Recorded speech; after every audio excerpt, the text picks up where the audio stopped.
Here you are, Robert, in the starting position. Very good setup. Weighs a little bit more on the left foot. You have good extension in your arms.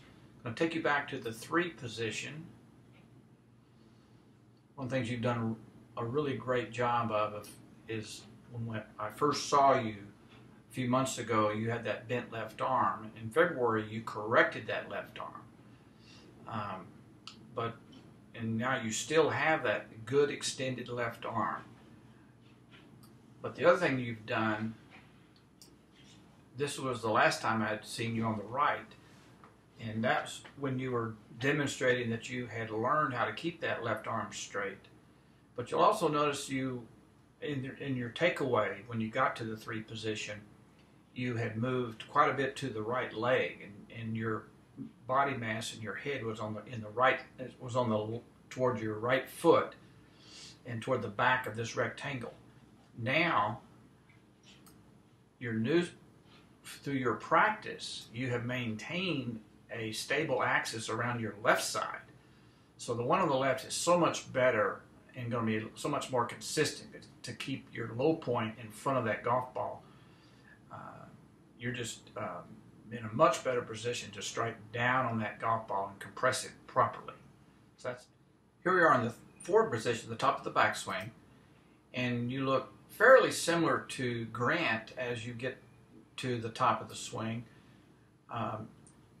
If I draw a line from the shoulder through the elbow, Grant's arm may be slightly higher than yours, but what's interesting is the shaft of his club is lower than yours. It's not as far back as yours. And that is going to be problematic for you in terms of being consistent at striking the golf ball. You have lost the connection between your hands and the club, and there'll be something you're not yet comfortable with. It'll be something you need to work on. With this camera angle, we'll be able to see the separation of the right palm off that thumb.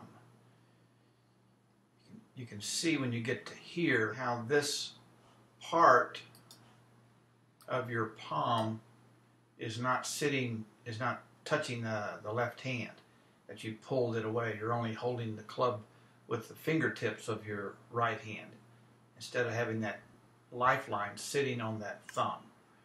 And this is what caused that club to go beyond parallel. And so this letting go at the top and then trying to reconnect at the bottom is going to cause you to have a little bit of a casting action going in there.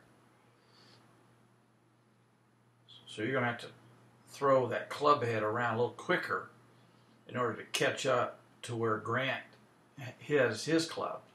And that additional motion that you have to give it in there is going to affect your timing a little bit.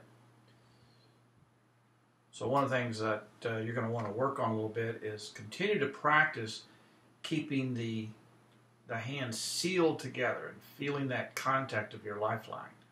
Here's your driver's swing, and I just want to point out one of the really good things that you have in your swing as you hit through this ball is this great extension with both arms right there. That is just really top shelf right there. That's top level extension. That's a great fundamental that you've got. I think when I first saw you, you had a little bit of a chicken wing on that left arm. But now it's just a really good extension. As we look at Grant in that same position, you can see how y'all are very similar right there as he hits through with that nice extension, elbows close together, both arms extended, off the back foot, head still looking back. Very good. So going forward, really, it's at this point, I want you to get really comfortable with the new grip, where it's in the fingers. You'd made comments that is starting to feel better. And then work on trying to get those hands sealed a little bit. You might initially lose a little power because you were doing that to get a little bit more whip out of the club, but that's going to make you inconsistent. So we need to get a consistent strike with the hands sealed, and then learn how to get our power without that looseness in the hand, without that whipping action in the hand, so that you have a stable club face and club head going through the ball, and learning how to create power with a slightly different action in the body. But overall, I'm very pleased with your progress right now, and you're doing really well.